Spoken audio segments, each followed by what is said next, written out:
Good afternoon, everybody. Welcome to Darden Business School, and welcome to the best MBA class in the United States, holding court with entrepreneurs who have faced the challenges of growth. And we're very pleased to have three entrepreneurs with us. Another entrepreneur is running late. He happens to serve on our board of trustees, and he's in a trustee meeting, and he will come down. And as he is arriving late, he will also leave early because this is also alumni weekend, and tonight is a big night, if you will, the retirement party of our dean. But welcome. The purpose of all of this is, okay, people out there have started a business, they've commercialized their business, they have survived startup, they're now interested in how do we scale our business and take it to the next level. And that's what the ladies and gentlemen in the class today have been studying this quarter with us here at Darden. And so they have become experts in 6 weeks. And so they will have pithy, insightful, wise questions for the panelists. The panelists have been out there in the real world doing it. In fact, I'm proud to say 2 of them years ago sat in the audience and were Darden MBA students in this course. And so let me let each of them introduce themselves, tell them a little bit about themselves and their business, and we'll do that, and then we'll start with questions. Jeff. How's everybody doing? I'm Jefferson Macklin. I am class of 95 from Darden, so it is my reunion weekend as well, but I'll stick it out for the full 2 hours. I am president and COO, soon to be CEO, as we transition this spring, of the Barber Lynch Grupo. And we're a 260-person company up in Boston, Massachusetts. We are a restaurant company, and we have revenues of about a little over $20 million, stemming from 10 businesses, 7 restaurants, catering company, specialty food products company, and one other I can't fully disclose at this point. But we have been in business for 16 years. The company was started by a chef named Barber Lynch, and I joined Barber about 8 years ago to grow the company, and we've, in the last 8 years, doubled the company. And in my role, the unofficial job description would be to balance the creative tension between creativity and business. You can imagine a chef, and we're full of chefs in our company. They kind of push the creative side, and then somebody has to kind of step in and balance that out with the business side without diluting the business and not taking the soul out of the company.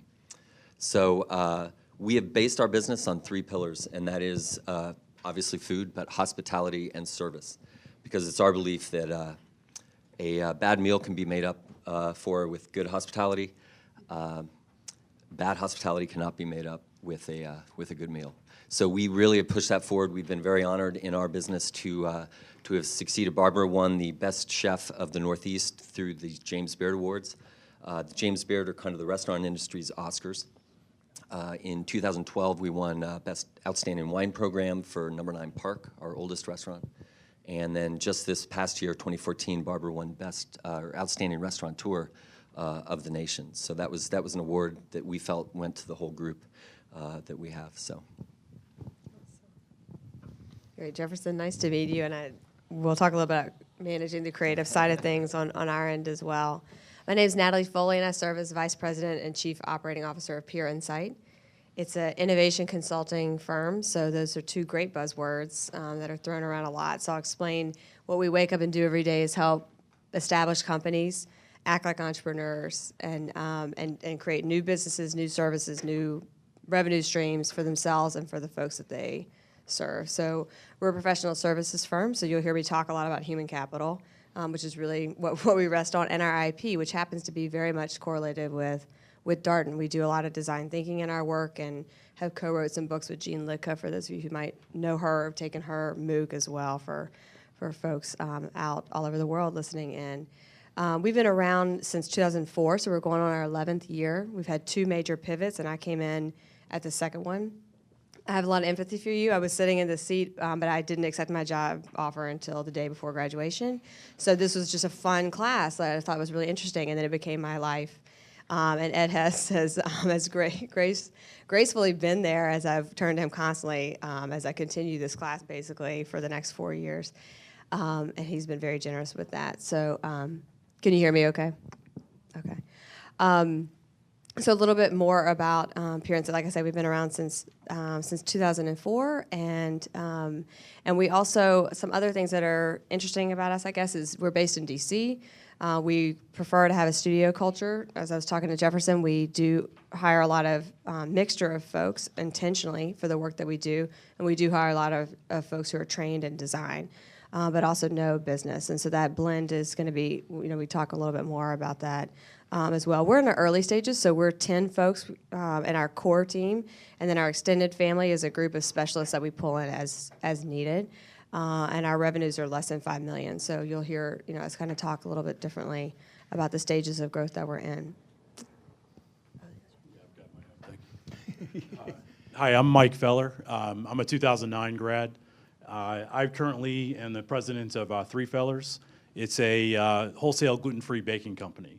My mother started the business, I think, back in '07. She originally was diagnosed with celiac disease, which is one of the most extreme cases of a gluten sensitivity or intolerance. And she started cooking a lot and baking out of necessity, and that sort of evolved into a business at the time. I got involved in 2011 after Darden. I had ended up going to run a business for a larger company, and as I was explaining to Natalie earlier, my mother had been in my ear about coming on board for several years, and for a number of reasons, the timing was right around 2011, so I got involved. At that time, we had a lot of stuff going on. There was an online component of the business. There was a wholesale component, retail, as well as special orders, special events. We eventually made the transition to an exclusively wholesale operation, and in doing so, we went from, in a couple years, from servicing about seven stores in our local area to almost about 1,000. And so for us, we're a smaller business than either of these folks, but we certainly are growing and had some pretty exciting opportunities recently. Our business, we focus primarily in producing, really high-end baked goods and desserts, so your breads, your rolls, as well as some brownie and pie and other dessert items.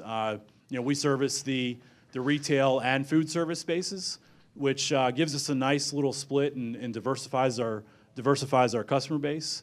And on the retail side, we've worked with companies like Whole Foods, Kroger, and a lot of natural organic markets. And we recently worked on a deal on the food service side with Marriott and Amazon Fresh as well in the online space. So there's a lot of stuff going on.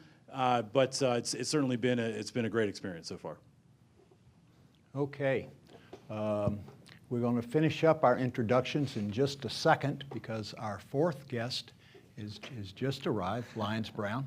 And what we're doing now, Lyons, is 2-3 minutes, who you are and a little bit about the business, and then we'll go to the question. Thank you very much. I've explained to everybody why you're late and why you're going to be leaving early. I'm from Kentucky. I can't even say hello in 5 minutes. You got to try. Hey, everybody. I'm Lyons Brown. I apologize for being late. It's great to be here. I'm a double who. I graduated from the college in 1982. I graduated from Darden in 1987. I came to Darden because my family had a 2-degree rule. And if you wanted to come in to the company and start at the bottom of the totem pole, you had to have 2 degrees. So I came to Darden, got a business degree, and went to work for one of the largest distillers in the world, which is Brown-Forman Corporation. We're the makers of Jack Daniel's Tennessee whiskey and all kinds of other lovelies. And I did that for 15 years. And I finally got to the place that I thought was going to be heavenly. And it wasn't heavenly, it was hellish. And I had gotten as far away from the green slime of the bog of creativity as I could have. And I ended up in a very politically charged environment that spent a lot of time figuring out who deserved to be where rather than how we were going to get to our customers and grow our business. And my wife helped me understand that perhaps that wasn't the healthiest place for me to be. So I retired, and I started my own company 10 years ago, which is called Altamar Brands. And what Altamar Brands endeavors to do is to take all of the learning that I took on board from a $3 billion public company selling distilled spirits and put it into something that would be like a 220-volt cord going into my shorts every morning, where it was just beautiful brands, right? I call it hooch bling, right? So today, I'm a distiller and an importer of esoteric, artisanal brands from around the world. And we have the most Byzantine, weird distribution system in the United States in drinks, which was granted to us as a condition of prohibition being released. So we didn't think about it very long. We just said, okay. And so we're very good at being able to get distribution because we have long, old-time relationships going all the way back to the end of prohibition, but with no American companies. So what we do is we bring spirits in, or we distill spirits outside of the United States for companies that don't know how to deal with the United States. And it's been a hell of a ride. One of my finest accounts in the United States is sitting 1, 2, 3 doors down from me. We're big fans. And this is not the first time that Jeff and I have been on a panel together with Ed. So I'm sure that was longer than 3 minutes, but it's great to be here. Ed, thanks for having me, and nice to meet you guys. Great having everybody. All right, first question I'll ask, okay? First question I'll ask. Biggest challenge, whether that was process, control, people, focus, prioritization, whatever. Biggest challenge when you came in, Barbara Lynch Group O, in effect to run the business for the creative side. What was the biggest challenge you faced? And then when Natalie went in and took over and became the COO, same thing Mike, same thing with Lyons faced in his company. And then we'll open it up to some questions. Fair enough? Fair enough? Okay. All right. So as I mentioned earlier, I joined the company 8.5 years ago. And at the time, we were about 107 people, $6.5 million in revenue. And it was very much a startup. You know, we had 3 restaurants at the time, 3 businesses. The catering company had just started, so technically 4. But there were no processes in place. There was no structure. There was just kind of winging it. And that was a full-blown creative environment, but it was really hard to even know where we were taking things. And in particular, we were getting ready to do a mass expansion with 3 additional restaurants coming online. So there was a real race to try to put some more structure in there. And that was everything. And hey, I don't have an accounting background. I had obviously accounting here, but the first thing I did was go hire an accountant. And put one in place on the staff that we have, so a full-blown controller, to really try to provide some structure, because in my feeling, you know, the structure allowed us then to take on the additional growth. You can't build a house without a really solid foundation. So putting in that foundation was critical. What I quickly learned is how damn difficult the restaurant business is. The NRA, the National Restaurant Association, will say that if you make 4% net income, after all is said and done, that's what the average is nationally. That explains why you see so many restaurants fail in the first year or soon in 5 years. So we've had the good fortune to, like I said, had one that's over 16 years old now, and many more. So it's a really, really hard business. And I came to start to describe the business as trying to change the tires on a car you're driving. You are open 7 days a week. You are going till 2 a.m. just about in all of the locations. So to try to affect change, to try to push the company forward, is extremely, extremely challenging. And you only do that through a lot of hard work and effort and amazing people. And so as I think about the biggest challenge we've also had, in addition to just trying to manage what is a very difficult business, it comes down to retaining people. And we've had a lot of discussions, and I look forward to the questions coming up. We've had a lot of discussions over not how to grow, but why grow. And so when I joined, as I said, 8.5 years ago, that's evolved into, now that we have the foundation, now what are we going to do with it? And so we're having those interesting conversations now and really encountering a lot of challenges in regards to founder transitions, where Barbara, having been behind the stove now for 25 years of her life, is ready to move on to more interesting endeavors. And we now have an opportunity as a company to really grow smartly and grow for the right reasons. So I'm really looking forward to that. But you know, as far as some of the challenges that we've also faced recently, luckily we're in a very temperate climate up in Boston. So when you have a 4% net income, you know, doesn't matter if it snows and you have to close your restaurants 2.5 days out of the month. Not your choice. It doesn't matter if the subways close and all your employees get to work on the subways. So, you know, those are the kind of curveballs that you get thrown. But the more structure that you have in place, the more you have really well-trained and motivated people in the right positions, the better you can deal with those curveballs. And I'd like to say that's the absolute key and critical success factor for us has been our people. Thank you. This is why I love being on panels, because Jefferson and I need to talk a little bit more, because he's sort of stole some of our ideas, I mean, which is great. And very similarly, when I came into Peer Insight, we had, I guess, as I mentioned earlier, there's 2 pivots in our firm, and that came in right after the 2 founders decided to go different ways. They made, and the other firm still exists and uses a lot of the same IP. And so I was coming in a really volatile time for the firm, but also a good one. The book had just come out with Gene, and we were lucky that was doing well. So for me, some of the same, like, who are we and why do we exist was critical first answer. It sounds like softballs, but we immediately set 9 guiding principles. They're on our website. They are embedded in every decision-making process that we have. They're in it. They are the base of it, because otherwise we can't make effective decisions and stay focused and streamline on our strategy. And as a consulting firm, you know, you get people who don't have a clue what you do, but are willing to pay you money for things around the edges. And especially in innovation, it is a completely undefined field. That's cool and definitely hot. It's very hard to sell because you're trying to sell something. You're fighting against ignorance and apathy, not your next client, you know, who the 700 Six Sigma client, you know, project that they bought from a consultant type of thing. So it's very different. So the first thing we did that was challenging was make our guiding principles, who are we, and revisit those as we grow as a firm is important. And then it was just process. And I think the biggest thing I learned from that was it's great for your leadership team to have completely different skill sets, same values. The guiding principles actually weren't that hard to create.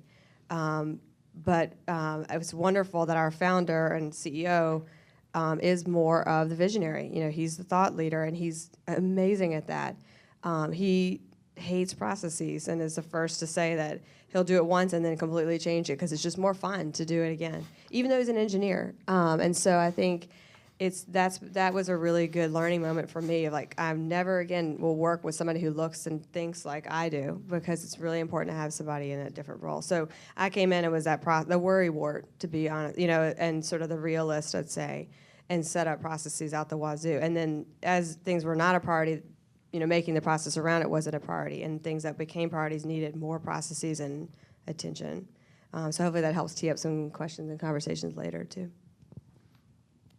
Mike? Hopefully I'm not being redundant here, but you know, I ran into a very similar thing, you know, in coming on board. You know, my mother she's a, I'll be nice. She likes playing around with things, you know, and trying new recipes and you know, coming up, and she loves the R&D portion of the business, but the business side of it was not her strength. And that's not a knock on her, that's who she is. And so when I got there, we had about 125, 130 recipes going on in 4 different channels that I mentioned, with the retail, online, wholesale, special order, and so on. And that was very, very difficult to support. And I think when I got there, we really had to kind of look at really hard what was working, what was not working. And then, like Natalie said, you know, where do we want to go with this? You know, what were some of our, you know, from her standpoint, what were some of her personal goals with the business? Where did she want to go with that? The reason why I say that is, you know, having a goal of becoming a regional or national brand is very different than having a very successful local baking business.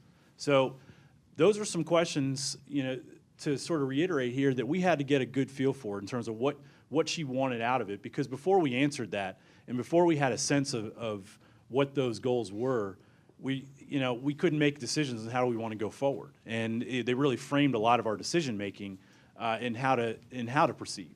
And so, we eventually decided, and this was a tough one, we decided to go exclusively wholesale. Now again, with my mother being more of the creative type, we had some pretty tough conversations. And I basically, maybe a little more words, I just basically told her that, look, we can have a fun business, that's more of like a hobby, or we can get, we can put some more business fundamentals in place, and then hopefully position it to get where, she wanted to go.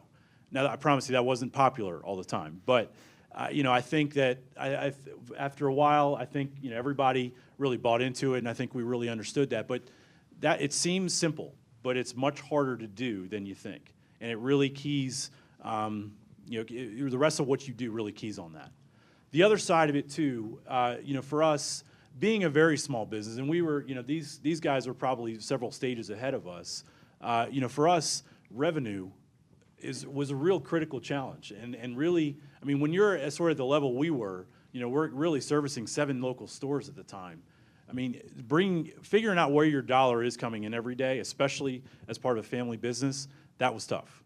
It can be very rewarding, but as you're driving home every single day, thinking about what kind of impact you had, that's a tough one to put on your shoulders every single day. Now, I enjoyed it, and there were a lot of very rewarding things out of it, but driving revenue every single day, that was a critical one for us, because if we didn't have that, putting the processes in, figuring out how to be efficient, all that didn't matter. So, I guess we were probably dealing with some other issues when I first got there, and as we continue to grow, absolutely, I won't reiterate this again, but the processes and a lot of that and the systems really became a lot more important as well. What's fascinating so far for the first 3 is think about the similarities, okay? That all 3 of these people performed a similar function in a different environment of putting in processes, controls, structure, prioritization, defining who we're going to be, and I never had thought about it to getting the 3 of you together, but it's sort of similar, because okay, now we get to the creative types. Wow. So, Where to take that? so when I That was a graduated from softball. when I it's the only one I've ever gotten from you. When I graduated from Darden, I went to work for a public company that had $300 million in free cash flow, right? And so I had a job, and then there were tons of other people inside the company to help that job happen. And when I got tired of that job, because I didn't want to be political, I wanted to be entrepreneurial, and I left, and I sat around and smoked the hookah pipe and got this, notion of the poetic nobility of entrepreneurship. It was like, fine, okay, fine. And then all of a sudden, one day, we're in the business, and we're bringing tequila in from Mexico, and we're bringing absinthe in from Switzerland, and we're bringing gin in from Sweden, and we're dealing with production facilities thousands of miles away. We're dealing with logistics, we're dealing with inventory, we're dealing with currencies, we're dealing with distributors in the United States, we're dealing with pricing models, we're dealing with retailers, bartenders, hotels. It was like, oh my God, right? So what I always say to any entrepreneur is, be careful what you wish for, because what is going to happen is entrepreneurship is going to intrude on your serenity. It is going to intrude on your sleep. And it is going to disturb you every single minute of the day, because what is going to happen is you are going to have more to do every day than you can possibly do. You are going to have more opportunity than you possibly have the resources to do it in. And congratulations, you're the founder. So guess what? Everybody's looking at you. So what are we going to do? And I'll tell you, what I learned is the understanding of the difference between what's urgent and what's important. And when I woke up in the morning, and I still wake up in the morning, and you all are going to think, man, what a wimpy goal. I just set out every day to try to accomplish one strategically important thing for my company so that when I go to bed at night, I can say, I moved the ball. I moved the ball down the field. I made Altamar more valuable. I made that brand more compelling. I gave a consumer a better reason to choose us. I gave a trade partner a rationale for something that might help him grow his profit, right? So understanding the difference between what's urgent and what's important in a world where you're going to have 150 emails waiting for you when you go to bed at night and you don't have any energy left. Understanding how to apply your resources in a way that makes that happen. Ed and I have a hell of a story together about resources. The worst thing that happened to me was I sold a brand for $10 million 2 years into the company. And it allowed me, right into the recession, to behave like a big company rather than to behave like an entrepreneur. And I did. And when we came out of the recession, I spent a year waking up every single morning trying to understand what I needed to do today so that my company wouldn't fail. And if you want to saddle up on a razor blade, saddle up on that one. Whoo! Right? So, there we are. All right, good, good. All right, questions? Yes, please. So, with the exception of Lions, it doesn't sound like anyone else is a founder. So, what's the founder's involvement today, and how has that role changed since you've been involved? Great question. It's not come without a lot of effort and work, and I would say it's still a work in transition. Barbara's an extremely accomplished chef and chef owner and founder, and yet, as I said, when you've spent that much time in that position, she's looking for new challenges, and yet we also have a company that employs 260 people and is an ongoing business that we're still very jazzed about. And so, you know, we also have a company that's very much a Martha Stewart style company in the sense that there's one person behind that brand. And so I would say actually we don't have that answer yet. We are in a process of transitioning where with my designation as CEO, and then I'm going to start defining what the vision is and what the strategy is to accomplish that vision with the existing team. And doing all that to make sure we don't dilute the brand and yet still be respectful of the founders. So it's very much a work in progress for us. Yeah, that's a great question. I mean, in a professional services firm, somebody's buying you.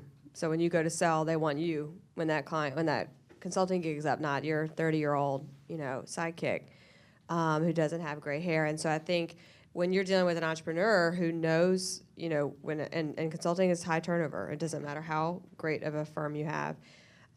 That's challenging. And so they're really selling themselves. They've also have their name on a book. And so translating that knowledge so everybody, and especially also in us, everybody's selling. So everybody needs to learn that brand and buy into what that entrepreneur is about. And one of the things I remember well in Ed's class is that they set the tone. Their personal and financial goals are going to set the tone for the firm, at least for some period of time. And so you have to buy into that. In our case, it's someone who had already run successful businesses and sold them. And so this was at first, kind of more of a lifestyle thing. I want to see my children. I haven't seen them in a while. That'd be good to do, and have a business that's good and doing good in the world. But I'm not going to work, 100 hours a week. And so that's, you kind of, that person is setting the tone, and so you really have to kind of have conversations about that inside, and about what that means for growth and financial. How much money do you want to take on in debt, and who's responsible for that? So it ends up being a lot of nuances. I don't know if we're answering your question more than just throwing out things that we've had conversations about internally, but it's a great one because it really, that person is going to be, very similar. They're going to be why that company is successful ultimately to some extent. And I just want to add, I know in our situation, and I'm not sure, we have a senior team, and the average tenure of the senior team is probably 9 years. So, there's, of the 5 of us, we all look at each other and you kind of ask the question, what would Barbara do? And that means brand-wise, so you don't dilute it. How do you keep the company moving forward with what she would have intended and what she wanted? And be respectful of that, but at the same time also begin to push forward and begin to institute your own desires and hopes for the company, because we see the potential that it has that maybe Barbara's take on it she didn't have. And that's not a criticism of her. That's just there's a lot of energy in this company, and I really want to tap into it, as does the senior team, and how to tap the potential. And I mentioned earlier, we're trying to answer the question of not how to grow, but why to grow. And the biggest thing about growth is giving opportunities for our employees. We have some stellar rock stars in our company that Lions has had an opportunity to spend a lot of time with as well. And we want to give them the opportunity. If we don't give them the opportunity, they're going to leave and go look for one. And so we feel that the growth model and the growth plan for our company and where we're going to head can be satisfied through that. Mike? So ours was a little different being a family business, but you know, my mother, which that in itself was, I'm sure you can imagine, was interesting. But no, so basically when we made the transition and I got involved, she really wanted me to handle pretty much top to bottom every aspect of the business and be in charge of that. At the same time, you know, she was very, very good about creating new products and in the R&D portion of the business, and so that was a natural one for her to stay involved with. Day-to-day stuff, you know, any more things that were along the lines that, you know, we were dealing with stuff with financing or just general stuff about the business, she handled. But other than the R&D stuff and then some business development things, which were important, you know, if we had a meeting with Whole Foods or, I don't think I touched anything, but. Yeah, you mentioned Whole Foods. Right, yeah. I guess that's the effect here, but. Sure.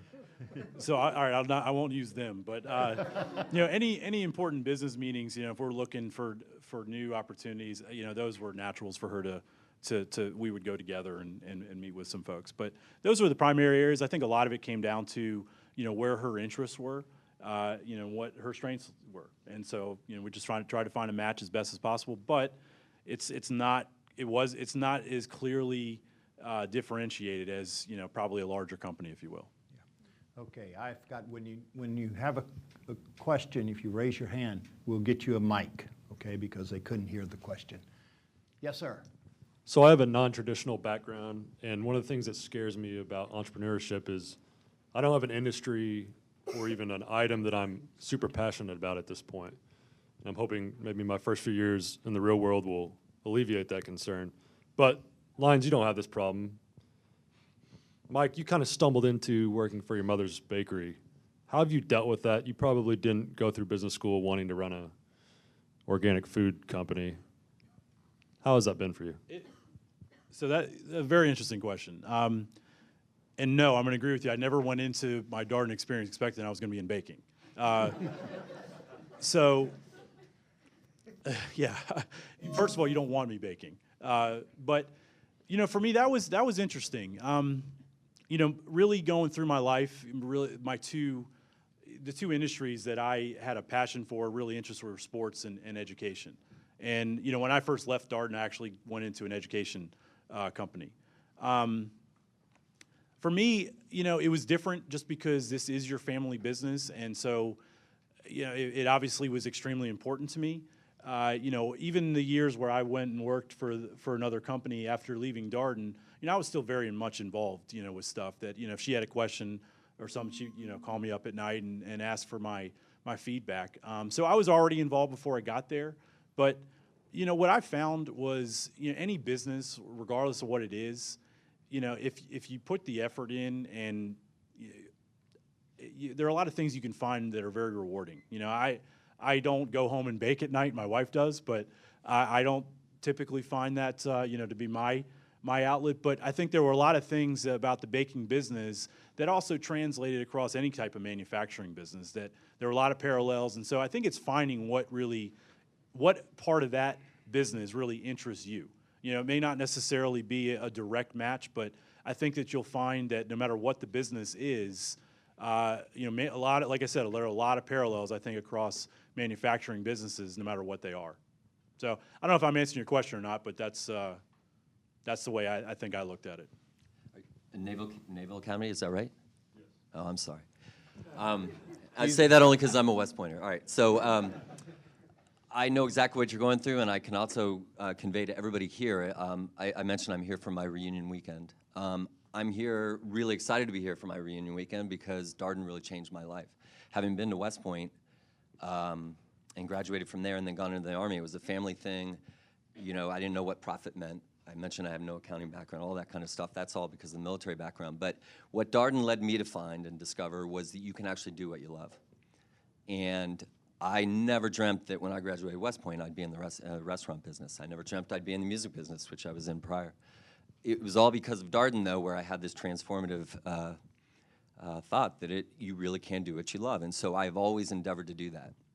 And I would see a lot of my friends from Darden graduate go on to try to pursue the big dollars. And while I may be at the bottom quartile of earnings when I show up for my reunion, I guarantee you nobody's going to want to be talking about their bond trades, and they're going to be curious about the restaurant business.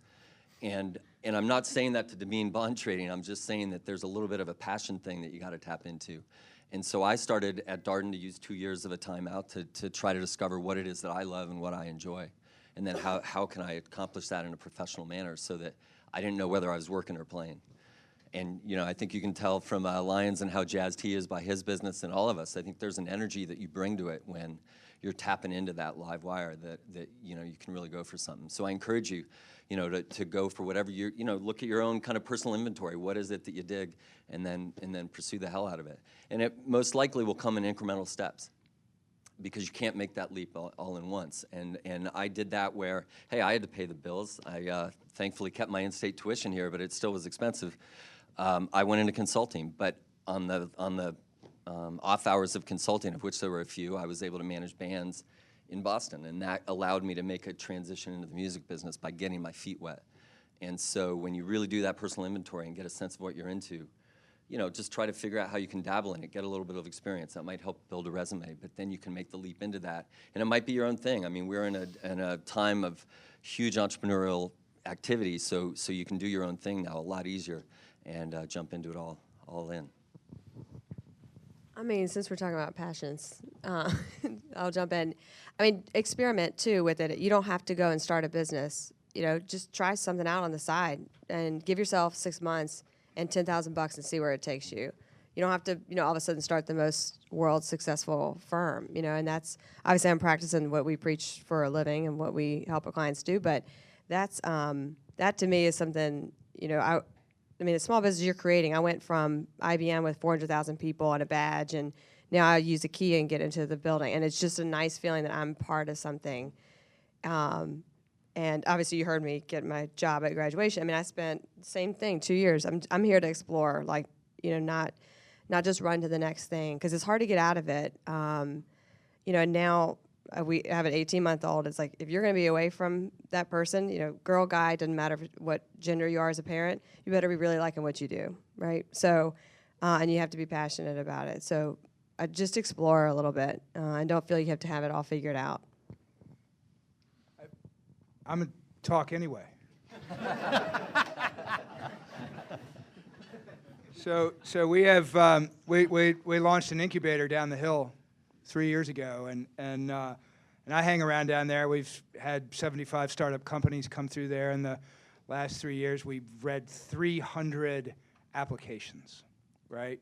And it's fascinating. If the answer's not obvious to you yet, Jake, just don't jump, man. You know, just take your time, because it will become obvious to you. You have this wonderful opportunity in your life now to be a butterfly in the garden, right? So fly around the garden and you know, pollinate some flowers, right? Find your way into entrepreneurial enterprises. Get some projects, get some internships, right? Use the word fear. I like to say, at Darden we have two kinds of people, poets and engineers. I'm not an engineer, so I have to be a poet, right? And it's like,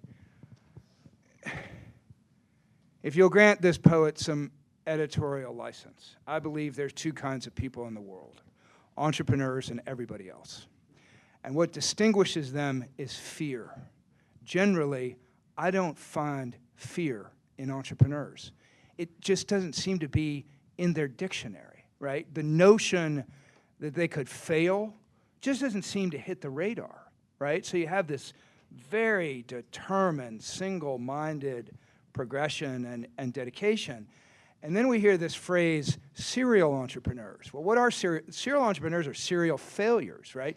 They just refuse to admit it. They keep getting back up, dusting themselves off, applying the learning, and getting back in until they hit it again. So it's you're in this great place right now where you can touch this with faculty, with experience, with internships, with the iLab. Come have coffee with me. We can hang out. I mean, right? Okay. Other questions? I was curious to know what's the process of defining your strategy as your company started to achieve growth. So, for instance, like Mike and the bakery company, you guys were involved in a lot of different things, but then when you came in, you tried to bring some processes to it. You had to define the strategy a little bit more and get some more focus. And so I was curious, for your company and for the rest of yours, how did that process take place amongst you guys in terms of leadership, and also how did it maybe change your companies in terms of its focus, and was that different from the focus that it had when it was started? So I think for us, the first thing I had to do coming in was, when I speak to, we made that change over to wholesale, that sounds like an instantaneous thing, but it really wasn't. When I first got there, the last thing I wanted to do is step in the first day and say, okay, here's what we're doing. I really spent the first probably, it was at least 7-8 weeks, at least, kind of understanding, what are we doing here? What's working, what's not, and really, for a lack of a better way of explaining it, but really took the business up on its end and flipped it over and emptied everything out, took a look at it and see, okay, what are we doing here? What we found, was that we didn't have a good sense of what our cost structure looked like, not just from a P&L standpoint, but also at a unit level. We had products, as I mentioned earlier, we had about 125, 130 products. I would say 75% of those weren't even profitable. So we took, we had to take a look at that, and we nixed a lot of those pretty quickly for obvious reasons. So I think that for us, the first thing we had to do is understand really what was our cost structure, and really take a look at all of our products and go through a process of elimination to get to what was going to be our core going forward. Now that's at the product level. These were multiple conversations. I mean, these were, I made sure that, every week, we had conversations with our team, not just, with my mother who, was the founder of the business, but had conversations with the team and asked them what their thoughts were, in terms of what was going on and what did they like, what did they not like.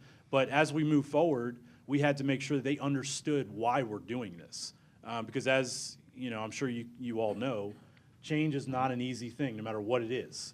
And it took a little bit of time to make sure that we had everybody's buy-in. But I think that the more transparency and the more clearly you can discuss and explain why you're doing certain things, it sped up that process for us. And so that transition over to wholesale, once we laid out sort of, here's what the benefit's going to be for our cost structure, this is why we're going to be able to produce things at so much more efficiently than we were before. And you start having those kind of discussions, then the change really happens a little bit more smoothly. So I'm not sure if I'm answering it, but that's at least how it looked like, or what it looked like from the beginning for us.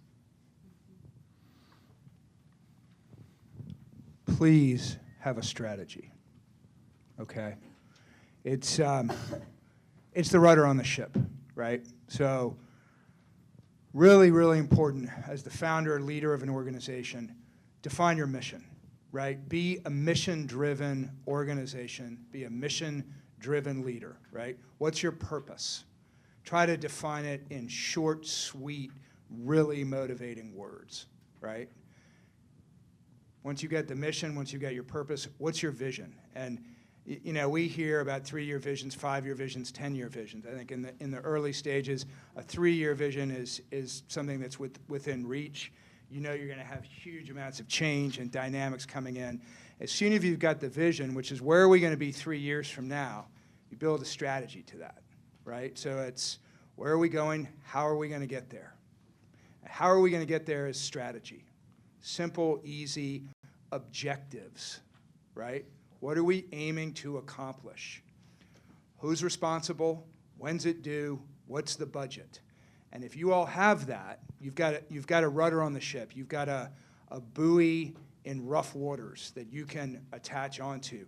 You've got something to talk to your employees about. You've got something to talk to your customers about.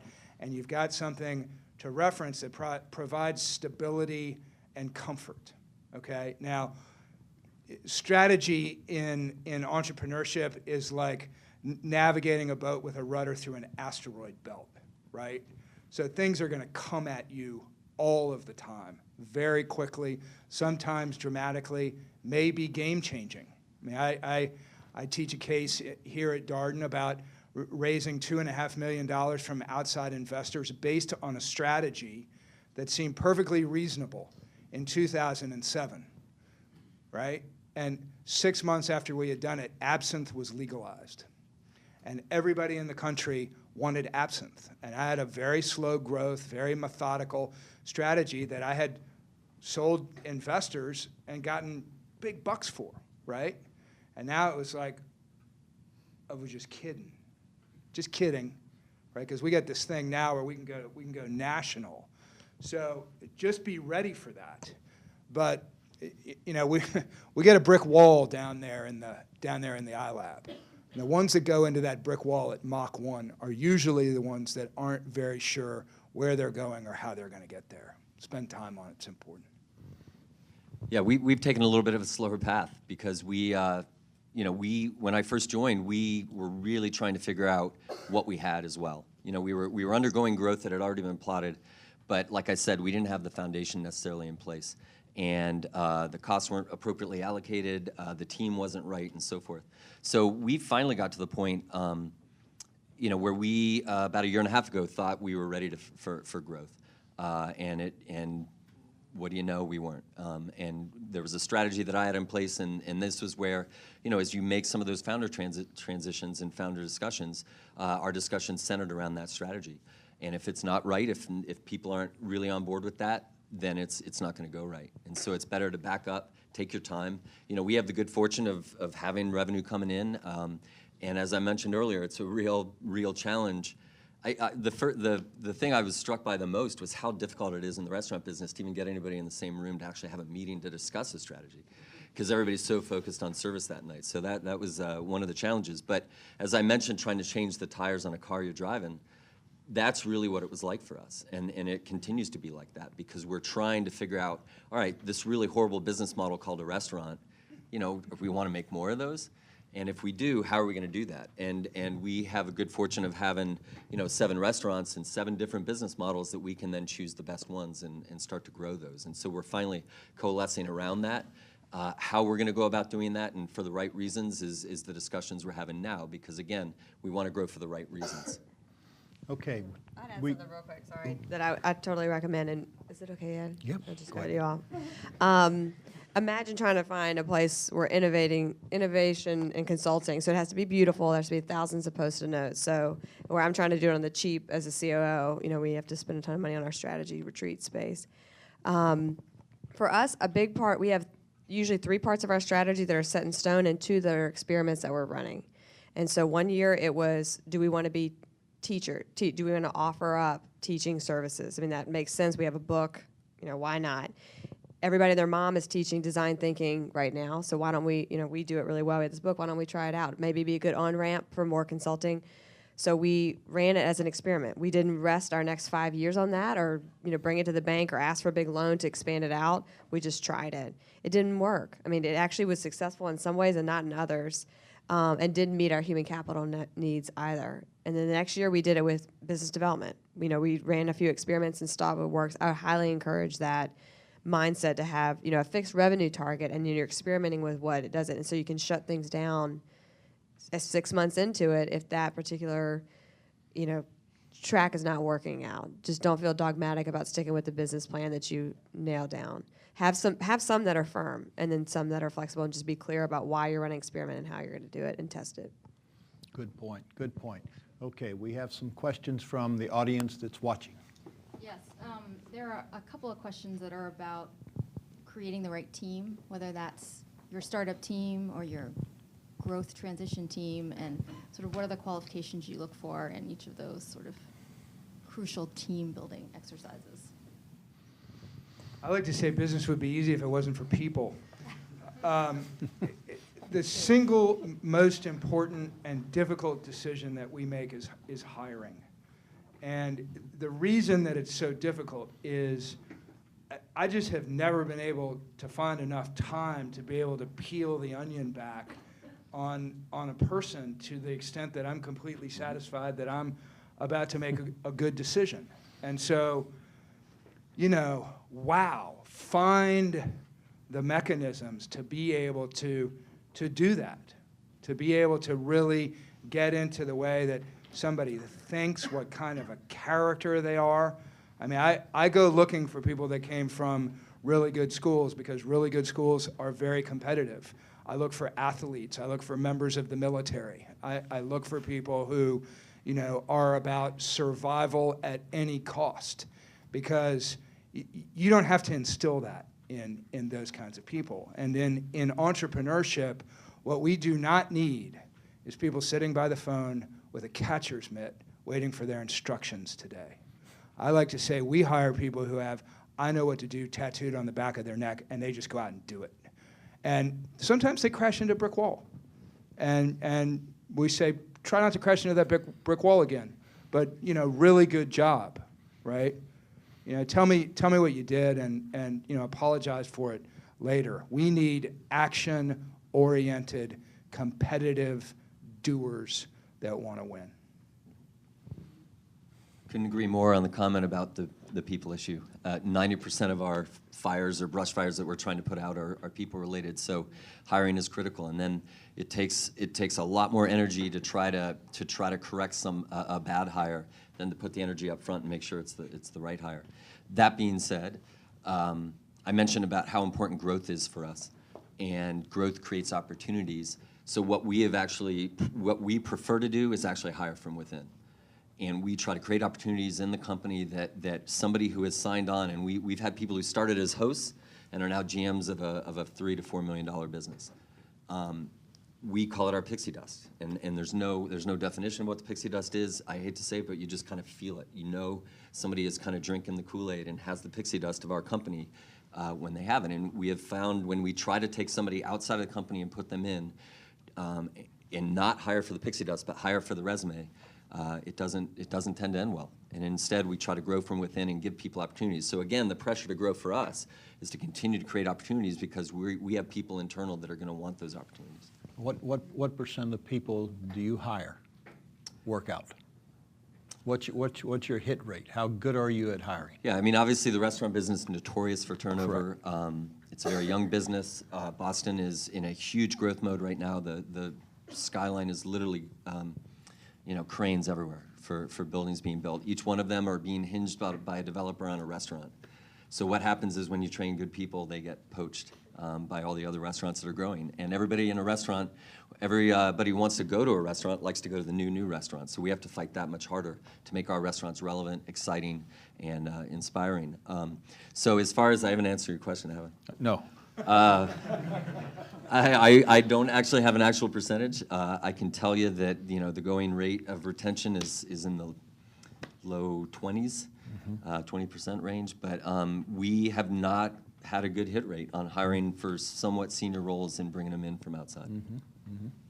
So we're obviously a little bit smaller, so it may be a little different for us. But I would certainly echo a lot of the things that are very important to make sure that you get a good sense in terms of what type of employees are going to really fit, and what are some of the skills, what are some of the experiences, what are some of the qualities that you really want to fit into your organization.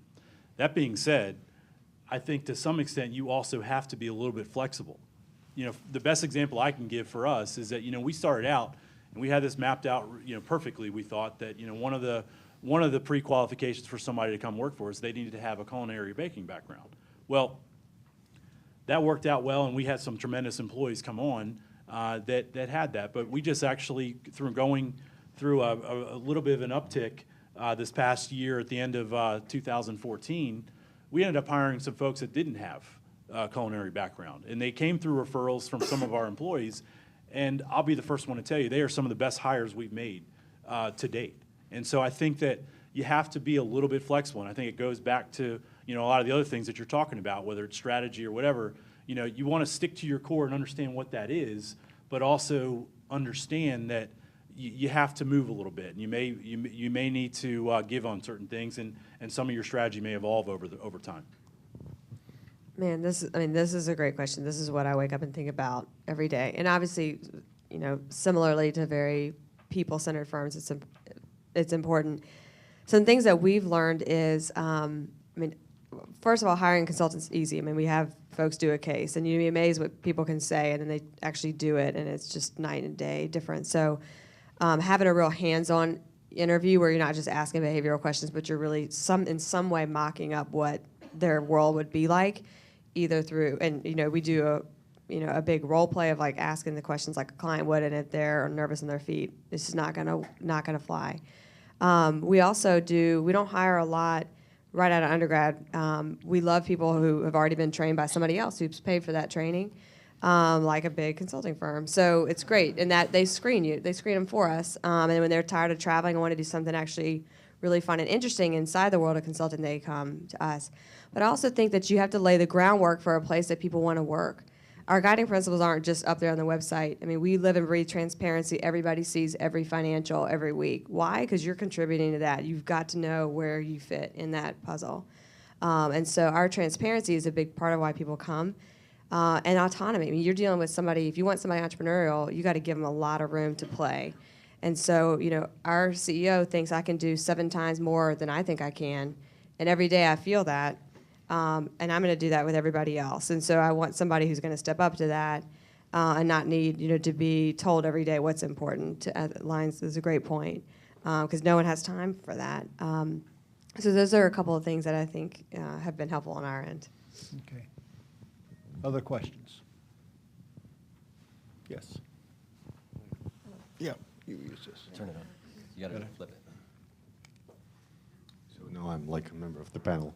That's fine. Thank you all for being here. Could you please share with us what is the one thing you wish you knew when you were in our shoes graduating from Darden? What's the one thing they know now that they wish that they knew then? The one thing. Maybe a couple. Yeah. Thing, huh? All right. Everyone's reflecting. Notice I think we've got one. that one of the great things that they've learned is to reflect. That's right. All right, Alex, I'll take a shot at this one. Okay. The thing that I wasn't ready for when I graduated from Darden, because I had never experienced it before I got here, was failure. And it's devastating, right? And anybody that's sitting in this room, that's going to this school, especially today, there is no way I could get into the Darden School today. But I came in through Jeff's kitchen door in 1985.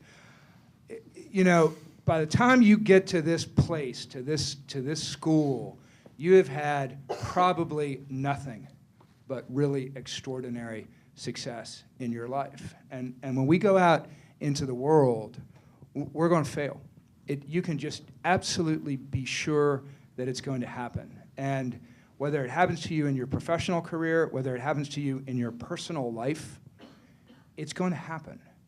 And how you deal with it is going to measure the mettle of who you are.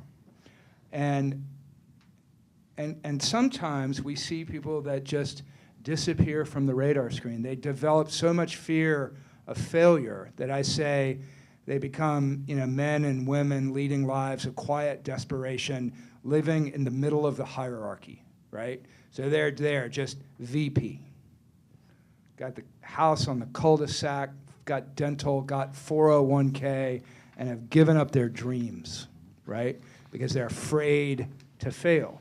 And I'll tell you, when you give up your dreams, it's really easy to tell who you are. It's really easy.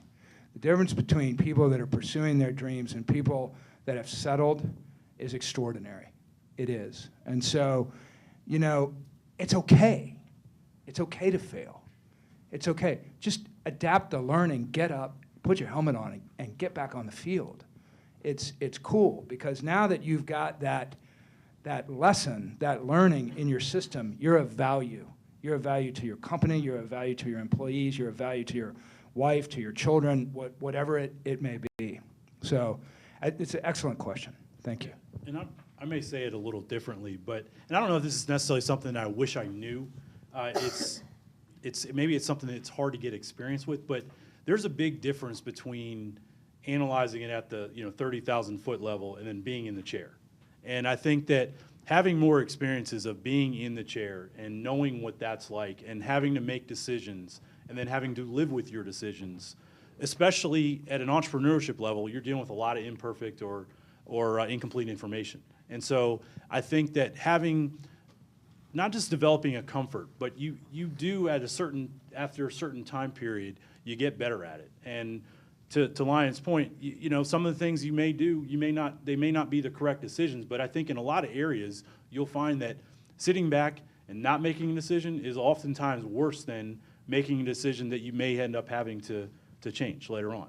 In other words, inaction may not necessarily be the right course of action all the time. So that to me was one thing that I think that going back on it, maybe wish that if there's some ways to simulate, being in the spot, although I'm not really sure that you can. But it's just a whole different animal when you're in the hot seat and you're the ultimate one that's accountable.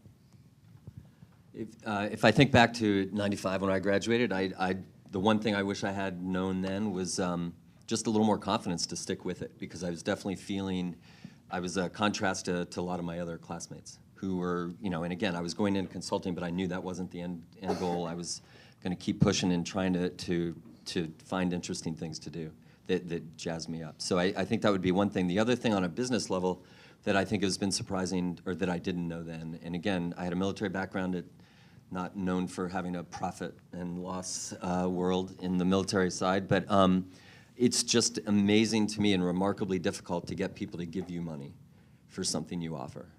And that is something we never take for granted. And I think that is, that humility is something we in the restaurants, I think down to every server and every bartender and every cook, I think is something that everybody pushes every day to try to do the best they can, because we don't take it for granted because it's too easy to go and see it slip away.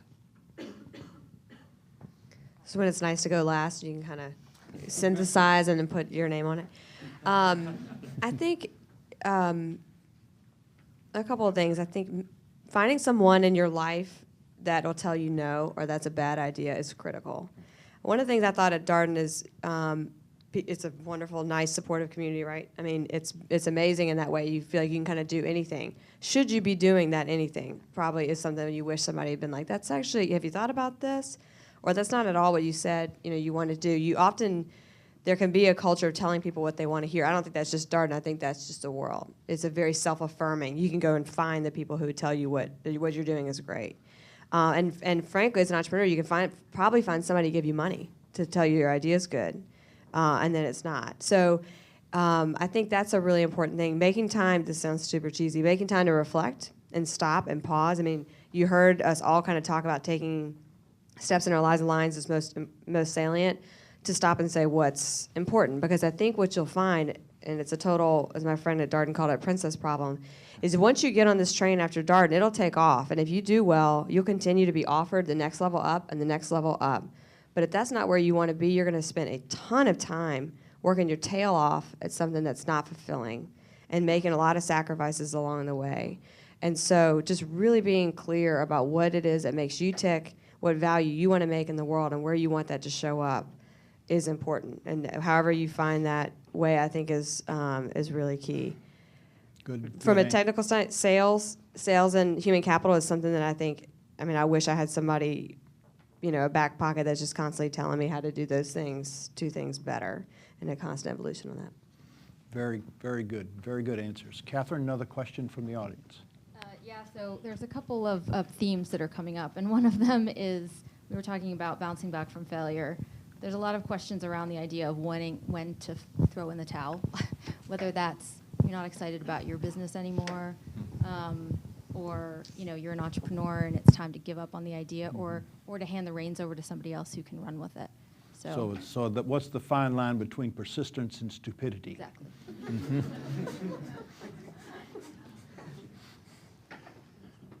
Yeah, I mean, I think there are two ways to talk about throwing in the towel. One is if, you know, you've gone into that brick wall at Mach 1 and yet you still stay at it, and maybe you need to kind of look at all the shards on the ground and say, maybe I need to go in a different direction.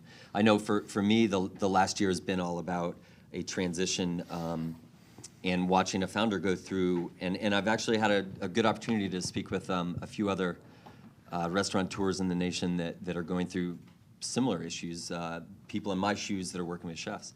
And chefs of a certain age are starting to say, well, what's next? I want to spend some time with family. I want to spend some time doing something other than being behind a stove. And so I think just like we've talked about using Darden to find out where your creative juices come from and what that flame is and the pilot light is, I think for the last year we've had that conversation internally as to what's next for the founder, what gets her really excited and amped up, and yet what gets myself and the team amped up. And I think it's been a long road, and I will say that there are people that I've leaned on over the last year for sage guidance and wisdom, and one overall tenet was slow and steady wins the race. Don't make a rash decision and let this, see this through. And the last year's been a really hard one, but I think we're on the way into some clearing to actually have everybody be jazzed about what they're going to do next, and do that in a solid way.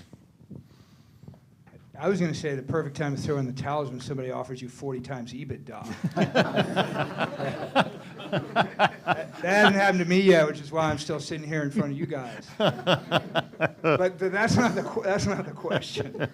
Man, I've been through this. I had 19 full-time employees working for me going into the recession, and we came out of the recession with 0. I had to let everybody go. I had to reinvent the company. I bought out the lease in my office. I didn't start in a garage, but I ended up in a garage. And I went from the founder who had let go of everything in a decentralized environment to suddenly once again being the only person in the company. And what I like to say is that when I left Brown-Forman and I left the corporate world, I left $1 million of market research to figure out anything that I wanted to, right? And when you're an entrepreneur, you're not left with a lot. You're left with one thing, which is really, really valuable, and that's the voice inside of you. I like to say that the voice inside of you, your instinct, is the wisdom of all of your ancestors that came before you inside, giving you instinct. And the reality is, if your voice inside is telling you it's time, it's probably time. And if the voice inside is telling you it's not, it's probably not. And I can't tell you the number of times I wish I had listened to the voice inside. Don't discount how valuable your instincts are. We were out of money. We had no people on the street. We were in a recession, and for some reason that I absolutely could not figure out, all of our brands were growing at double digits. When we pulled all the A&P off the table, they continued to grow at double digits in a recession. And it was like, what the hell is going on here, right? And I couldn't figure it out. And I was damn sure not going to throw in the towel until I understood the reason why. And yeah, I went and saw some of Jeff's employees. I went around the country and talked to bartenders. And it was like, your stuff is great. And people were just figuring it out. They just didn't figure it out fast enough for me to have an overhead with 19 full-time people in it. And suddenly, when we were at 0, I mean, what I said was, this company's going to cash flow on its own revenue, or we're going to close it. And we're still here. We're still here. Smartest thing we did was open a bar with your products in a recession. I'd say too, I mean, I think it's just really important, especially somebody made the point earlier that we're not the founders, to constantly have that question with your founder about what's their exit strategy. A lot of times entrepreneurs, and I think this is all over Ed's book in this class, they like creating things. They like new things. So once you start laying down processes, they get the jitters, and this may not become fun for them anymore. And so you want to really nurture that, in my case, our CEO, and make sure that he's still having fun. Because the way that, we had just had this conversation recently, the way that we're shaping up now is he's selling a lot more than doing, which makes total business sense, but it's taken a while to get us into that realm. Is that what he wants to do? I'm not sure, and so we're having lots of conversations about what does that look like, and what does he want to wake up every day and do, and is there a next thing that he has in mind, and so it's just constantly opening up that door, and if that's sell it to some other firm, if that's hand it over to somebody else in the firm, those are just really good to just constantly be having that, and to have a very self-aware CEO, so if you can drag it out of him or her, that's good. I'll just say I concur. Okay, all right, good. Yes, good. You got a microphone. So in recognizing that growth is a risk and that it's absolutely necessary that it's managed, one of the risks that comes to mind that I typically don't think about as a naive entrepreneur is competition. How do you think about competition, and do you allow that to I suppose, actually, define your strategy or change it up? I mean, I just think of just some of the things that are kind of set out there in the entrepreneurial world. I think it's Peter Thiel that says it, and just says, hey, just be careful how you think about competition, and kind of just go with with what you are and what you want to do. So for us, and maybe this is a little bit different, but for us being in a little bit of a niche space, with the gluten-free industry, and getting involved when we did, I'm not sure how many of you would even heard of what gluten-free was probably 3 to 5 years ago. And so for us, I think seeing a little bit of competition and seeing some of the larger players gave validity, I think, a little bit and some credibility to the market. So I thought that was a positive thing. I think when you started seeing companies like Subway, like General Mills, getting into this space, I think that says a lot. Now, that being said, you got to find a way to differentiate yourself from that. And so you've got to make sure that you come up with a strategy and a competitive advantage that's going to be sustainable competing with those types. And so for us, in our case, we knew we couldn't compete on price, and that was never going to happen just because we could never achieve the scale that some of these other players could quickly because of the amount of resources they had behind them. So we found that, okay, we wanted to really produce high-end premium type products and build a brand sort of around that we felt would have been a defensible strategy against some of these larger players. So, I think competition is good, but I think that you also need to understand what is going to make you different and why somebody should buy your product versus, the 5 or 10 others that are sitting next to it on the grocery shelf in our case. That's interesting. Then, Mike and I are in very different industries, but similarly, you didn't have a corporate innovation unit 10 years ago, but somebody got promoted into it and was like, what the heck is that? And needs help. And so I think for us, it's been a very fascinating landscape of competitors where you have one big player, IDEO, and then everybody else is a tiny shop. And so it was really interesting. We sort of ebb and flow between have focus, but really listen to what the market's saying about what they value about you, and then pay attention to what everybody else is selling. So for the teaching thing, that's why we didn't rest our hat on it. We tried it for a year. We can't compete against solo practitioners, and we're not going to compete against universities for that particular offering. So how do we pivot? And for us, it actually ended up being a lot of ex-IDEO consumers not being satisfied with their product. So it's like, oh, great, this is a whole niche market. People are like, that's wonderful, you gave us customer insights. We have no idea how to translate that into a line of business. Well, we do, that because we've always focused on more the business side of design. So it's been interesting, but you have to kind of have these processes in place that allow you to set that focus, but be able to follow what the market is saying and what they're saying that you do differently, and then go with that. And then does your human capital want to do that? And so we've had a lot of turnovers. People are like, oh, we actually don't want to do more of the business side of design that y'all are doing. Okay, great. You got to let people go in that situation. Yeah. I think an interesting angle in related to your question is I think often competitive advantage can be disrupted by technology, and yet this panel, to my knowledge, unless 3D printers have flavored ink, you can't make food or liquor or through digitize it. So there's some advantage to that. But I've been struck by the fact that the restaurant business actually is, we feel like a rising tide raises all ships. And so the Boston restaurant community is actually incredibly supportive of each other. I've never seen such a thing. When I joined, that was a big shocker to me. But if the restaurant across the street is out of white napkins, we will lend them white napkins, and they send a bundle back the next day. If we are out of oysters at B&G Oysters, we can go to Neptune, and they will let us have a bag of oysters. So I've never seen such a thing as that, and I think it's because the business is so damn hard that everybody is commiserating with each other, and so they cut you a break. But ultimately, it does get back to competitive advantage. And so in our case, we again, based on our 3 pillars of service, hospitality, and food. And we talk a lot in our company, and I mentioned pixie dust. For us, that translates into really getting back to humanity. In that could be interaction you have with your server, with your bartender.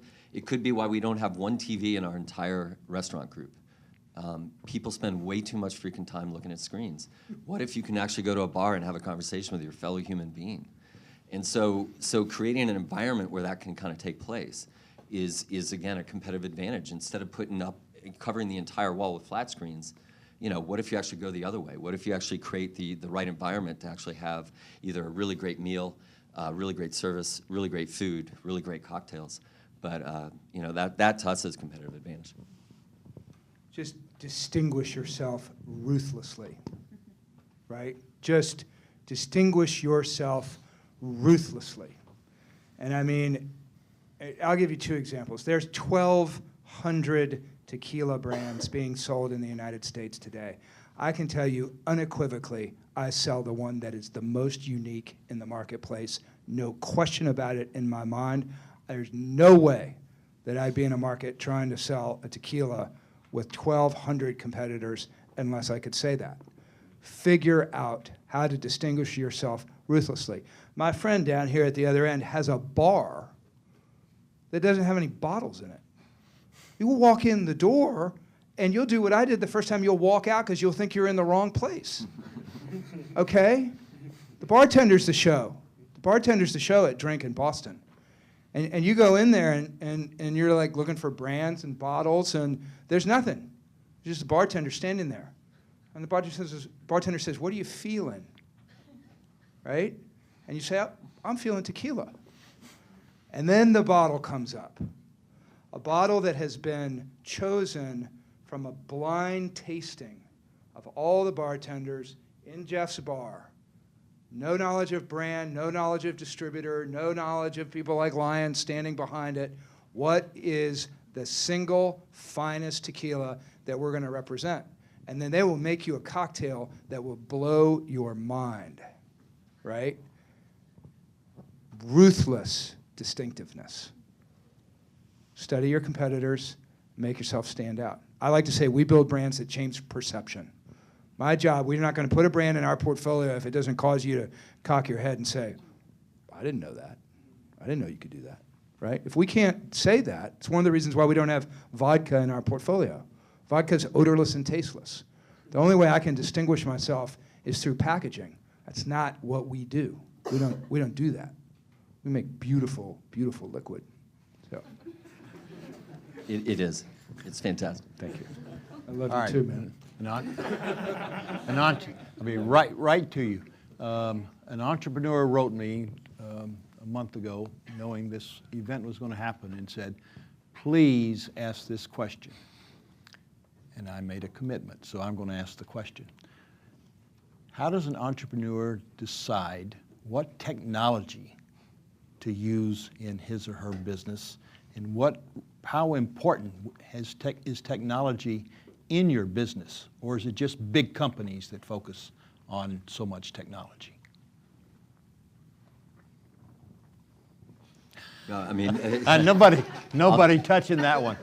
I'll field this question because just before I left to fly down here from Boston, I sent out an email to a group of colleagues of mine. And if anybody's from Philadelphia, you might be aware of the Vetri family. Mark Vetri is a chef there, and they have 6, almost now soon to be 8 restaurants in Philly and elsewhere. And the me of their group and I got together, and we founded a restaurant forum that meets once a year. I'm not in competition with a restaurant in Philly. I'm not in competition with a restaurant in New Orleans or Seattle or Chicago. So we get like-minded, similar-sized restaurant groups together, and we had this discussion. And because we're getting our ass kicked by technology in the restaurant world. Everybody who can make an app approaches you about how their app is going to make you more money, and it's going to have an ROI, and it's going to make everything great in the restaurant. We spend on IT. We have a part-time IT consultant. We pay $5,000 a year. That's it. That's all we can afford. We're a restaurant company. We focus on food and drink and hospitality and service, and it's really hard to dedicate both dollars and mind share to that. So what I did is I did an inventory of all of the things we're being assaulted with at the restaurant level, from the minute the credit card gets processed, how the order gets in it, all the way through, basically did a whole supply chain analysis of all the technology impacting the restaurants. It was 2 pages, single-spaced, of all of the technologies we're having to assemble, and we're freaking restaurateurs. We don't know the first thing about it. So it's really hard, and it's kicking our ass, and it's expensive, and we've made bad decisions. And so what I've tried to do is put best case on the table with our restaurant group forum to say, what should we do? And then also collectively, since we're smaller companies, how do we get together in a buying group to actually leverage ourselves against some of the technology companies to make some better decisions and cheaper decisions? Interesting. Yeah, for us, it's just accessibility. So it has to be mobile-based, has to be, Google-based. So everything is just open platform and not so expensive that they're going to charge for a smaller amount of users. I advise hiring somebody under the age of 30 and giving them a really painful system, and then they say stuff like, wow, we should really use a new timesheet. And you say, wow, why don't you research that? Pick whatever you want. Here's the budget. That's definitely kind of how we've approached it so far. But I think it's, for us, it's just a lot more simple. We need something secure, and it's a really light touch on our IT side, but you're also talking to 2 kind of low tech. Mm-hmm. We just have to have, access to our IP instantly and ability to work on planes, so. Yeah, I think we're probably a little bit different being a food manufacturer. I think ultimately what it comes down to is, you're dealing in most cases with limited resources. And so it's finding the best use of those resources and finding what's really critical to your business. For us, it's not as much on the IT side that we found, at least for the stage that we're in right now. And, I guess our version of technology would be updating our equipment. And so as you grow, it's really investing in those areas, because obviously, investing in equipment makes you more efficient, and that's going to, in a manufacturing business, really hits your bottom line directly. So I think that was the main thing for us, is it's really looking at your resources, which are going to be limited, and finding the best uses for it. And I'm going to follow up that answer as well as mine by saying, I think what this discussion, what your question actually highlighted for me, is we didn't have an IT strategy. And I never thought in the restaurant world we'd have to have an IT strategy, and that's not the case. We do. Because we have limited resources, technology can help our business, and we are just being inundated with options. So we need to figure out, what are the options, where can it help, what's the priority, how much can we spend, and then make some decisions. And so that has been a useful process, but a painful one. So we're brand builders, and that means we're storytellers. And technology today is an incredible way for us to get story out there in a way which is compelling for you, whatever it is that you need. If you just need Instagram, fine. If you want a little vignette, all the bartenders in the country communicate through Facebook. We can give them, the lesson of the day, the education of the day. You want to go deep? You can go to our website. We've got downloadable point of sale on our website. That's probably the single biggest money saver that we had in our industry. There were just training materials and PowerPoint presentations and just paper. And I'd come in and train a room full of you all. I'd do it once a week and just go around the United States, around Europe, around Asia, doing over and over again. Everybody got a beautiful little piece of paper explanation of the whole thing, what happened. At the end of the day, you guys got up and went right out the door. It happened today to me. I was at the Darden board earlier. The Batten Institute, our Center for Entrepreneurship, produced the most beautiful catalog of impact, right, of what they had done. Half of them are sitting up there in room 290 right now. When we made our point of sale downloadable, it was like, go to the website. You can download it. If you want to print it, you can print it. You want to put it on your paper, you can go on your paper. Saved huge amounts of money. Data, overwhelming. Oh my God. Use technology to give yourself actionable data. If you don't have actionable data, fix it, right? Because all we've got today is way too much information. Figure out how your technology is going to give you what you need fast, because you don't have time to be screwing around. You know, it's interesting for us too. I don't know that this surprised me, and it's just a harder thing to do digitally. And this might just not be relevant to growing a small business, but we found in consulting, you know, people are tired of technology, frankly, and that you know, a lot of times we come together and we're helping people make decisions and collaborate. So we've gone all paper for that, which sustainably for the environment maybe not so great, but that has been a game changer in terms of having authentic conversations with people. You know, it's a different conversation than a sales pitch for sure, but even the sales, when you get people off of their laptops and engaged together in something that's hanging on a wall, it sounds really simple, but it's very different now. The downside of that is trying to capture that digitally and turn it into something that is beautiful, like a video or something. But just a quick note that I think actually, you know, we're finding conversations are really shifted with removing technology from the conversations. Good. Question back here. I'm actually wondering if we can go back to something that Lions touched on in the beginning, which is the fact that you even have a partnership with Barbara Lynch Grupo. And as you're, you know, relatively young or certainly growing businesses, the partners that you choose can really make or break your brand and affect, you know, tight margins. So can you talk to us about how you develop those partnerships, and obviously the type of spirits you have in the Special Cocktail Bar are like the defining feature of your bar. And if those weren't working out, or if like his supply didn't come through, it would really negatively impact your business. So what kind of vetting do you do? What kind of numbers do you run? How do you do your homework on the people that you'll be working with in these partnerships once you know you like the product? The funny thing, I didn't have anything to do with it. We delegate and defer down to the actual frontline employee of what they want to use. It happened to be that Lions and I built a great friendship through the process, and that has strengthened the relationship. But I'm not going to ask one of our bartenders to put something on the bar that they don't like or support. So the fact that they did choose Ocho, and it was a great benefit to both of us, because I think we both enjoyed that relationship. But you know, Lions mentioned storytelling. So much of what we do is about connecting to the person who comes into that bar and try to give them a mind-blowing experience, and that helps when we can tell a story. We do a lot about storytelling in our education about wine, our education about the food that's and the ingredients that it's composed of. So. Yeah, I'd like to say there was a really rigid strategic analysis of it all, but it comes down to, is it a good product, and then you know, obviously, you know, technology we just talked about. I have been burned many a time on placing a bet on a technology that evaporates, and so I think those are more traditional. But as far as what's served in our restaurants, you know, that's where we talk about this balance of creativity and business. I think that's where creativity wins over the business side. That being said, we talk about structure and process. We give the keys to a business, you know, to a chef or a bartender, or excuse me, a general manager and a chef. And they're allowed to run that business, and we give them the structure and the process of which to run it. So they know where their liquor cost needs to be. They know where their food cost needs to be based on the concept. So whatever products they choose to buy, if it blows their cost of goods up, then there's something to answer to the next month. But that being said, if the choice they make for what's on the bar brings them in at 18.5%, 20%, you know, for liquor cost of goods, we're good.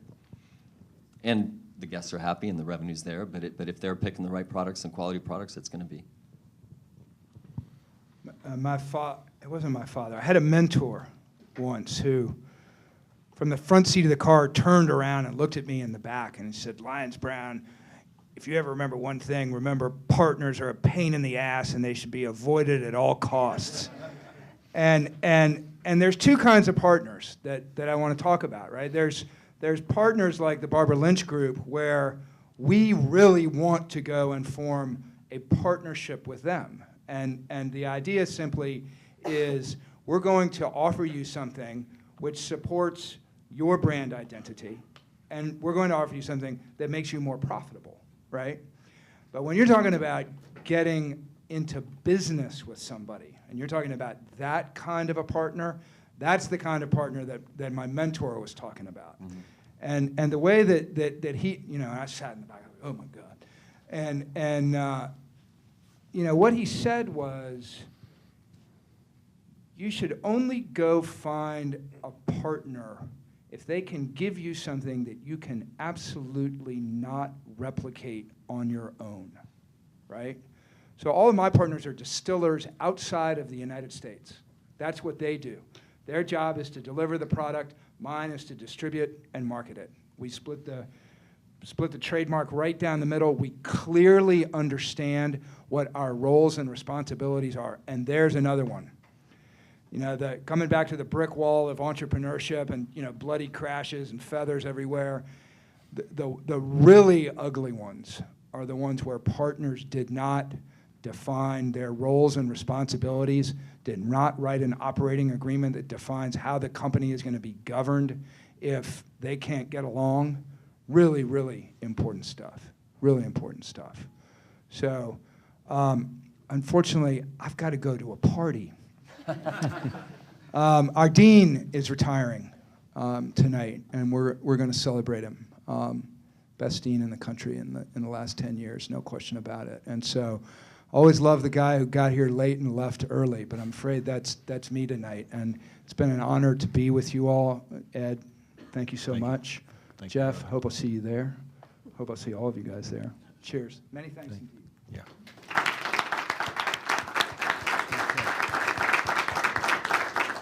We got another question from the audience, Catherine? Yeah, this question is for each of you. Could you possibly elaborate on an innovative idea that you've implemented in your company over the last 12 months? Or two?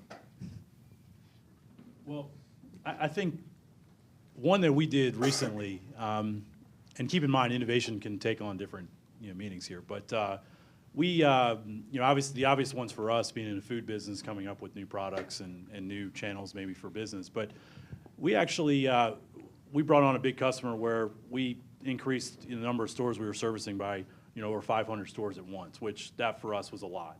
And we had a big challenge in terms of how to support that. And when we first got the opportunity, got a sense for what the volume was going to look like, the timing and everything, I went to our bakery manager and our baking team and asked them point blank, if we're going to do this over X amount of time, what is that going to look like on a daily basis? What is that going to be in your mind?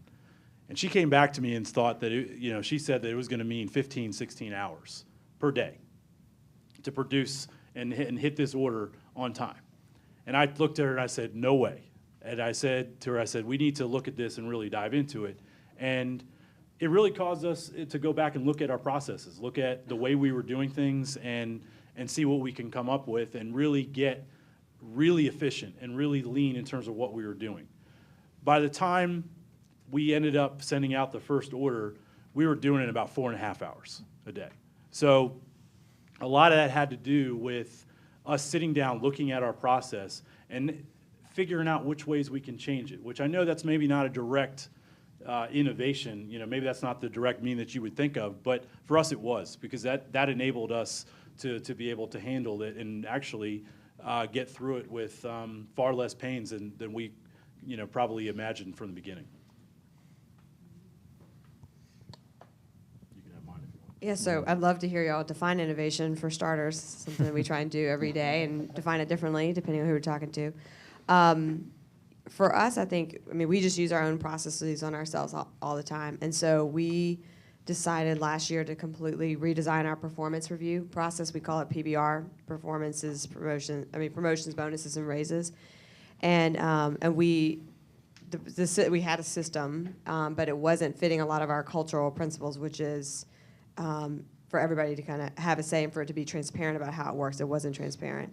And so we redid it using our own methods. We interviewed everybody just like we would with a client and did very in-depth research and synthesized and came up with different prototypes, tested them, and then landed on one. And I have a professional coach outside of our work, and when I showed her, I was going to talk to her about some of the results, and she saw what we had produced and asked where we bought it and what firm, because she looks at people's performance reviews all the time. And so What was great for us is it just felt like something it felt like us. We didn't really care what the output looked like exactly, or we didn't have a benchmark, but we created it, and so it meant it was going to sustain and last for us, and we could constantly, revise it because it was we thought of it as a prototype. But it was nice to get that outside validation that this was a really unique way to do a performance review.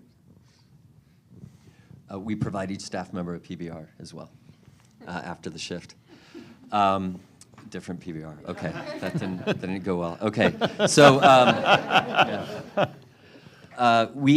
innovation in the restaurant business is a hard thing. It's been a multi-century process where you kind of cook food and people buy it and they eat it and hopefully enjoy it and then depart. So innovation, if it's faster or quicker or cheaper, they're really kind of watch and paint dry ideas that we've instituted but have helped us, and that's everything from instead of buying dishwashers, we lease them because it comes with service, and so we don't have to worry about our dishwashers anymore, because if any restaurateur will tell you, if your dish pick goes down, your restaurant goes down, because clean dishes are kind of needed. So that was impactful. It's kind of boring, and but that was a big thing. We also looked at our numbers at the end of 1 year and came up with the fact that we were spending so much on repairs and maintenance that we could afford a full-time person to actually manage our facilities, and that was a big step to unload the burden on myself and the senior team of having to manage some of that. So, it gets back to then taking that provided time to actually think and actually, gear up for the future by actually having some quiet time, some think time to actually start to plot out the future. So, I would call that innovation, but it's not very sexy. Yes, ma'am. Is it on? Can you hear me? All right. Yes, thank you. So as an entrepreneur for small to medium-sized businesses, I feel like a lot of your success hinges on your management team. And usually your management team is composed of people whom you've worked with before, people who have had really solid, meaningful relationships with before. And so how do you manage it? Like firing them if they have made a number of mistakes versus managing that relationship. Can you talk a little bit more about the difficulties and how you went about handling it? I have 8.5 years of, when I first signed on 8.5 years ago, it took a while actually to even find the right structure. And then when I understood the right structure, then it was a matter of who are the right people in those roles, of very senior people, and that's been extremely challenging. The biggest reaction is that it can show a sign of, it can create a little bit of a worry and a fear in the overall company that, wait a minute, if they're cutting the head off, then where are we going to be? And that's obviously everybody's first reaction is, what about me? What about me? That's the initial thought. But what I have found instead is when I've had to make those tough decisions, it's because the person really isn't working out and is really not cutting it. And you run a greater risk as an entrepreneur of letting that person, by accepting mediocrity and letting them continue, even if you're trying to get them to improve, if it's just not in the cards they're going to improve, you do yourself a bigger disservice by putting up with it, because then your team sees that you're accepting mediocrity and they start to think that's okay. Yeah, I agree. And in my previous job, I ended up coming on board as president of a group that about 75 staff, and I had eight direct reports. And within 2 months of me being there, I ended up having to let go 5 people, 2 of which were directly reported to me. Now, some of that was a company-wide initiative that we didn't fully have. We didn't fully have a say into, the quantity of people, but we ultimately had to make the decision. It's a very difficult thing to do. I can promise you, in a family business, it's even harder. Good luck trying to get your mother on a performance improvement plan. Yes, it just doesn't work. But in all seriousness, it's I think the best thing you can do, whether it's a management, somebody on your management team or an employee, is just have consistent and clear feedback for that person, and let them know what your expectations are, and when they fall short, you have to let them know. But I think it's just as important that when they're doing the right thing, you let them know that as well. But unfortunately, when you let these folks, give them feedback and let them know how they're doing, A lot of time, employees can really go one of two ways. They can rise to the occasion and meet your expectations, or even far exceed them. Or they go the other way and they don't. And then I think that as long as you're doing it the right way and giving them the appropriate feedback along the way, then I think that to Jeff's point, that keeping somebody, an underperformer, around, it only causes problems long term. And so I think that there comes a point in time, and it's not always clear, but I think that you get a sense for when it's time to really move on. Yeah, just to echo a little bit, I think in a small business it's easy to let the HR, like the performance review process go. Like, oh, we all know each other, know what you're doing. That's one of the reasons we reinstituted it, is that we needed to have biannual conversations about not just how people were doing, but what they wanted out of their job, so we could both try and retain them, give them new things to do, help them exit, whatever the case may be. We just don't have time for dead weight or money for it. I mean, firing is our best retention strategy to some extent of, you can't let somebody who's not performing hang around in a small firm. It's just not going to happen. And then, find somebody who's willing to do the dirty work behind it. Because there is, we live in D.C., so there's tons of lawyers, so we needed to have a performance plan, and we document everything. And it's good. It's good for somebody to have that feedback to move on to the next role. But I think that, and then we don't really try and hire for relationships. We really hire for the role. And we've been really hard about people who are very good friends of the firm, not good jobs, that should be, probably was thought was kind of a walk in the park. But if you can't do the case like somebody else did, it's sorry, even though, you might have other things that are really going for you. We might know you're a cultural fit type of thing. It's a great question. Yeah, one of the most interesting findings of the big research study that we did here at Darden, which underlies the content of this course, was the finding that most entrepreneurs hire quickly and fire slowly. And all of them said what they learned is they had to hire slowly and fire quickly. That the biggest mistakes they made were in that aspects. I would totally agree with that. I think for us, we've had to turn down more revenue because we're hiring so slowly. But we can't make a bad hire. So we're willing to take that risk to do it. And it's really hard because we did the opposite and it didn't work out for us. And so, and that's, I think that's a really sage advice, because I think you hear stories of entrepreneurs of just, you get a ton of money from an angel investor and you just hire a ton of people because it looks cool. When your clients come, it looks like you're all busy, in your fancy office. No, make something look nice, or just don't invite clients, or go meet them for coffee, So, I totally agree with Ed. Yeah, and I think, just really quickly, I think it's something where, the human element is really important here. And I think that you can have your process, but how you manage that process and how you communicate goes a long way. One of the things that I'm always very clear in any of these types of meetings with employees is that, I tell them that our hope is that, through this feedback, we hope you respond. Our hope is that you do rise to the occasion and whatnot. Obviously, our hope is not to get rid of anybody, but unfortunately, that happens. But I think that if you communicate it and manage it well, people on both sides of it will at least respect it and understand it. Mm-hmm. Yes, do you have a mic? You got a mic? Okay. So my question is for all of you. In a small business with tough competition and limited resources, how do you define who are you marketing for? Especially as you grow your business, you certainly want to grow revenues as well, but how do you find what's important for your customer, what really matters?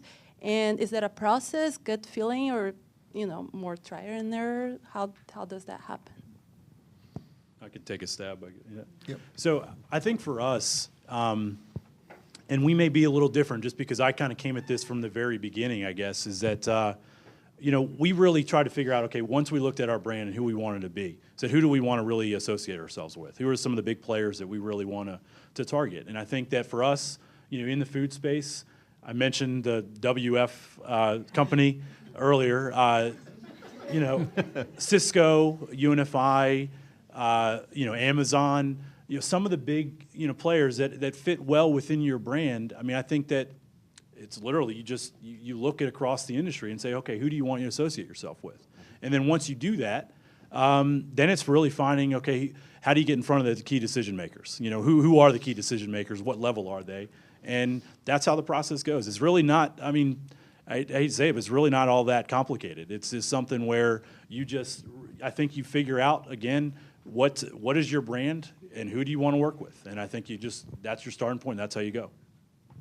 And we like to use a fancy term for trial and error, which is experiment. But that's it. I mean, it's a constant get out in front of people and who is your message resonating with? And since I've been in this role for 4 years now, our target has completely changed. Innovation units are now not one person; they're huge teams. And what happened to the R&D shop? And now firms have an incubator and a venture for. It's like what they're still trying to figure out who they are. And so, are we selling? We really wrestle with: are we selling to the corporate innovation unit, or are we selling to a line manager as a P&L and has to grow revenue? And they don't care about what the title is, about how they get to that point.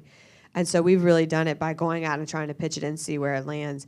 And then recently hired a lead gen firm to help us do that faster, part-time, on an experimental basis, even with them, to say, try out these 3 markets with, reaching out to them proactively and where is it resonating. That's been a much greater collection of data than we could do on our own, and they can really kind of run target experiments to say, is new product development manager going to be the person who'll sign the check, type of thing. Especially since ours, we just have a complete unknown about who is literally going to sign a check to hire an innovation consulting firm and when would they do it. So we have multiple brands, obviously. Each restaurant has its own unique demographic. In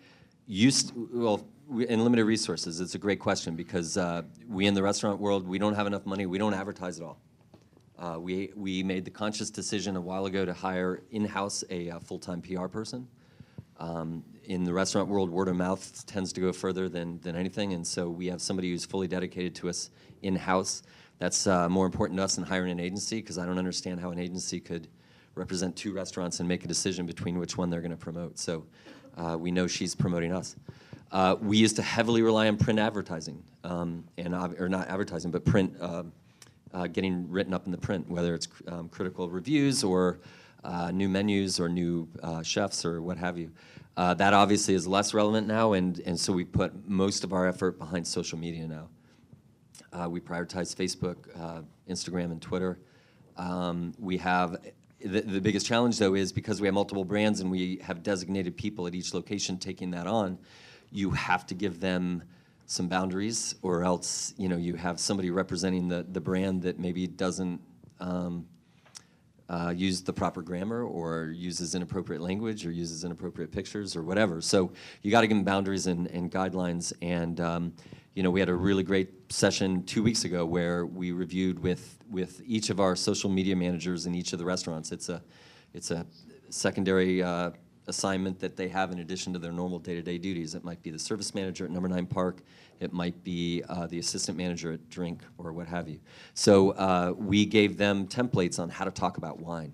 There are certain ways we go about talking about wine that we think are unique to us. And we needed to give them, there's a whole list of hashtags. There's a whole list of do's and don'ts, and how to go about that strategically. And so, we try to provide that and provide the guidelines and then just let it roll, because obviously social media can be a huge asset, but it can also blow up on you. So that's about what we do there. Yes, you have a mic? Yep, good, thank you. Can you hear me? Yep. Look, got it on? You got it? Yep.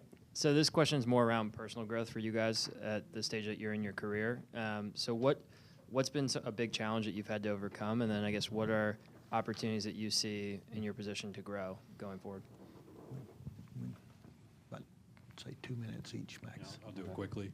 I mean, I think for me personally, I left and worked for a very large company right out of Darden, and a lot of the systems and a lot of procedures and all of that were already in place, and so it's a much more structured environment there.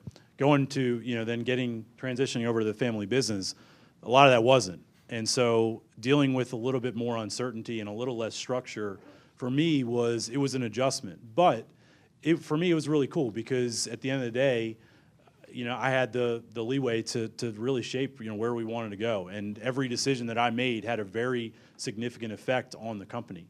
And so I think that, for me, was a tremendous growth opportunity, and it was a very different experience. So I think that there's certainly value in different areas, but that was something I've definitely taken a lot away from this experience doing that. Quick question. Yes, no. Would you go back to a large company if or again, or since now you've had all that autonomy and can see the impact and have Sure. I would find it harder to do that. harder? Yes. Okay. Let's see. Personal growth. I think Lyons mentioned something earlier about his grandfather, whoever the relation was in the backseat, telling him to kind of listen to the inside voice. I think personal growth for me has been listening to that more in the last year, and as we've gone through some tough transitions.